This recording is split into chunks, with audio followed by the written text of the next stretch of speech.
ইউনূসের এই ষড়যন্ত্রের বিরুদ্ধে প্রতিটি বাঙালিকে রুখে দাঁড়াতে হবে। আজকে আমরা হিউম্যান রাইট ইন্টারন্যাশনাল এনআরবির পক্ষ থেকে বাংলাদেশের রক্ষার ডাক দিয়েছি। আমরা আপনাদের নিয়ে রক্ষা করার জন্য কাজ করে যাচ্ছি। আমরা দেখি মানবিক করিডোরের নামে আরাকানদের মানবিক খাদ্যশস্য নিয়ে যাওয়ার নাম করে ওরা বাংলাদেশকে গাজার অবস্থার দিকে নিয়ে যাচ্ছে। বাংলাদেশে একটি খ্রিস্টান রাষ্ট্র করার জন্য তারা ষড়যন্ত্র করছে।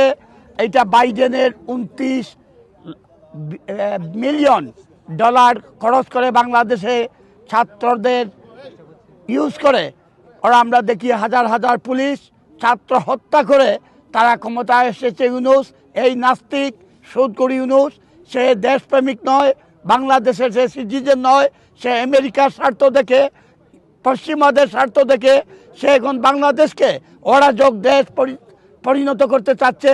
যার জন্য আমরা আজকে এই করিডোর সকল দল ঐক্যবদ্ধভাবে স্বাধীনতার সপক্ষে শক্তি ঐক্যবদ্ধ হয়ে এই করিডোর প্রতিহত করার জন্য, ইউনূসকে প্রতিহত করার জন্য, গণতান্ত্রিক সরকারকে নিয়ে আসার জন্য আহ্বান জানাচ্ছি।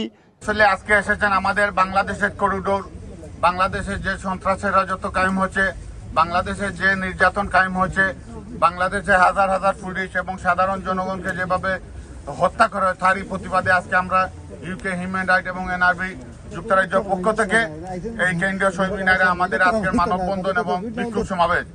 আমরা আসলে মূলত দেশের যে সহিংসতা এবং দেশের যে অচলাবস্থা, দেশে আসলে যে বৈষম্য বিরোধীর নামে যে বৈষম্য চলছে তারই প্রতিবাদে এবং করিডোর বিশেষ করে যে মানবিক করিডোরের নামে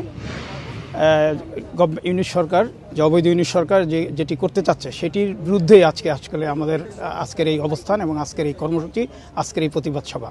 আশা করি বাংলাদেশের মানুষ সজাগ হবে, কারণ বাংলাদেশের এখন স্বাধীনতা এবং সার্বভৌমত্ব বিরাট হুমকির মুখে পড়েছে।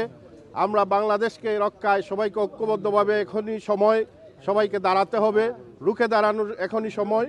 আমরা সবাই বাংলাদেশের পক্ষে দাঁড়াবো এবং এই ইউনূস সরকারকে, মার্কিন সাম্রাজ্যবাদের এজেন্ট এই ইউনূস তার মেটিকুলাস ডিজাইনের মাধ্যমে বাংলাদেশকে বিক্রির যে পায়তারা করছে, চট্টগ্রাম বন্দরকে বিদেশিদের হাতে তুলে দেওয়ার যে ষড়যন্ত্র করছে, এসবের বিরুদ্ধে আমাদের রুখে দাঁড়াতে হবে।